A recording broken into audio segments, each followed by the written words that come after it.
మాజీ ఎంపీ విజయసాయిరెడ్డి కుమార్తెకు AP high court shock ఇచ్చింది. విశాఖలో సిఆర్జెడ్ నిబంధనలను ఉల్లంఘించి నిర్మాణాలు జరపడంపై హైకోర్టు సీరియస్ అయింది. మాజీ ఎంపీ విజయసాయిరెడ్డి కుమార్తె నేహారెడ్డి సిఆర్జెడ్ నిబంధనలు ఉల్లంఘించి చేసిన నిర్మాణాలపై బుధవారం హైకోర్టులో విచారణ జరిగింది.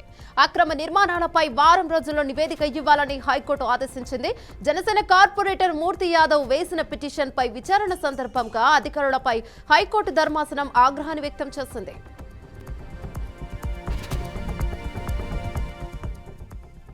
నేహారెడ్డి చేస్తున్న నిర్మాణాలు సిఆర్జెడ్ పరిధిలో ఉన్నాయా?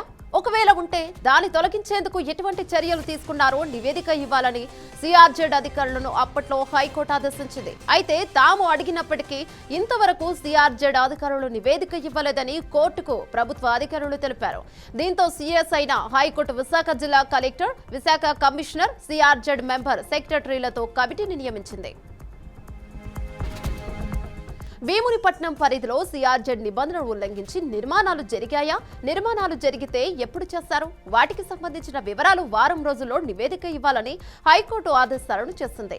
సీనియర్ అధికారులతో పరిశీలన చేయించాలని ఆదేశాలు జారీ చేసింది. నిబంధనలకు విరుద్ధంగా చేస్తున్న నిర్మాణాలను కూల్చివేయాలని ప్రధాన న్యాయమూర్తి ధర్మాసనం ఆదేశించింది. నివేదిక ఇవ్వని పక్షంలో వచ్చే వారం కమిటీలో ఉన్న అధికారులు కోర్టు ముందు హాజరు కావాలని ధర్మాసనం ఆదేశాల్లో పేర్కొంది.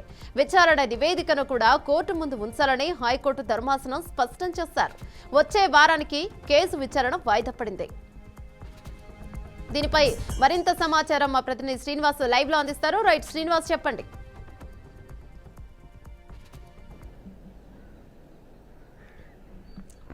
యమున, ఏదైతే సిఆర్జెడ్ కోస్టల్ రెగ్యులేటరీ జోన్ ఆ సిఆర్జెడ్కి కొన్ని నిబంధనలు ఉంటాయి. ఆ నిబంధనలను ఉల్లంఘించి విశాఖ జిల్లా భీమిలి పరిధిలో సముద్ర తీర ప్రాంతంలో అక్రమ నిర్మాణాలు జరిగాయంటూ కూడా ఇక్కడ ఉండే జనసేన కార్పొరేటర్ మూర్తి యాదవ్ ఒక పిల్ వేయడం జరిగింది. దాన్నే అనుసరించి రీసెంట్గా కూడా గడిచిన 5వ తేదీ, ఈ నెల 5వ తేదీన కొంత హైకోర్టు సీరియస్ అయిన పరిస్థితి.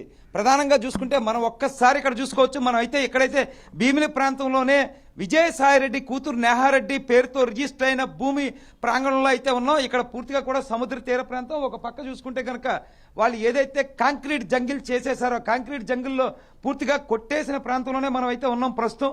అదైతే ఇగో ఇక్కడ సముద్ర తీర ప్రాంతం మనం కెమెరాలో చూస్తా ఉన్నాం. ఒక్కసారి అటు చూసుకుంటే కనుక ఏదైతే ఆయన పూర్తిగా నిర్మాణాలు చేపట్టారో ఈ సముద్ర తీర ప్రాంతంలో రోడ్డుకు వెంబడించి సుమారు కొన్ని 1000 మీటర్ల 1500 500 మీటర్ల కొంత విస్తీర్ణం ఉంటుంది. ఆ విస్తీర్ణం దాటి పూర్తిగా అంటే విస్తీర్ణం లోపల నిర్మాణం చేసినట్టుగా కూడా అధికారులు గుర్తించి దీనంతా కూడా తొలగించడం జరిగింది. అయితే తొలగించినప్పటికీ నివేదిక ఇంకా కూడా కోర్టుకి సబ్మిట్ చేయకపోవడంతో ఎవరైతే మూర్తి యాదవ్ ఉన్నారో మూర్తి యాదవ్ తరపున వాదించిన లాయరు ఆయన కూడా ఆ మూర్తి అనే లాయర్ కూడా వాదించి ఇంకా ఇప్పటి వరకు నివేదిక ఎందుకు ఇవ్వలేదని ప్రశ్నించగా కూడా తాత్సారం జరిగిన పరిస్థితి. అంటే ప్రభుత్వం తరపున లాయర్ ప్రణీత వాదిస్తూ కూడా ఇప్పటి వరకు కూడా నివేదిక సిఆర్జెడ్ వాళ్ళని అడిగాము, మా దగ్గరకు రాలేదు, అందుకే సబ్మిట్ చేయలేదని చెప్పారు.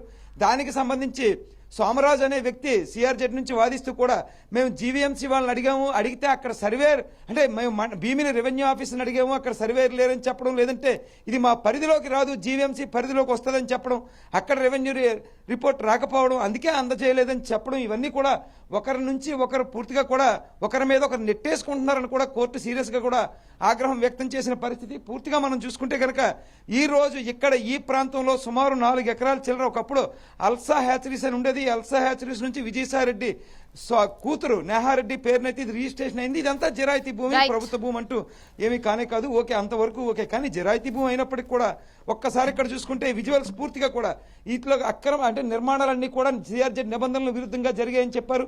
దీని మీద కోర్టు సీరియస్ అయి కూడా జిల్లా కలెక్టర్ని అదేవిధంగా కూడా జీవీఎంసీ కమిషనర్తో కూడా ఒక నివేదిక తయారు చేసిమ్మని చెప్పి కోరడం జరిగింది.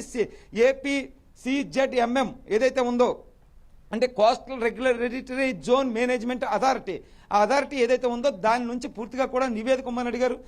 ఈ నేపథ్యంలోనే ఈ రోజు ఉదయం కూడా స్థానిక ఆర్డీఓ కావచ్చు, స్థానిక ఎంఆర్ఓ కావచ్చు, జీవీఎంసీ అధికారులు కావచ్చు ఈ ప్రాంతాన్ని పరిశీలించి ఎంతవరకు విస్తీర్ణం ఉంది, ఎంతవరకు సిఆర్జెడ్ నిబంధనలు ఉల్లంఘన జరిగిందనేది నివేదిక తయారు చేయడానికి అయితే సిద్ధంగా ఉన్నారు. దీన్ని వారం రోజుల లోపునే మళ్ళీ నెక్స్ట్ వాయిదా ఉంది కాబట్టి అప్పటికే నివేదిక అందజేయాలని కూడా సుస్పష్టంగా ఆదేశాలు జారీ చేసిన పరిస్థితి అయితే ఉంది. ఏమన్నా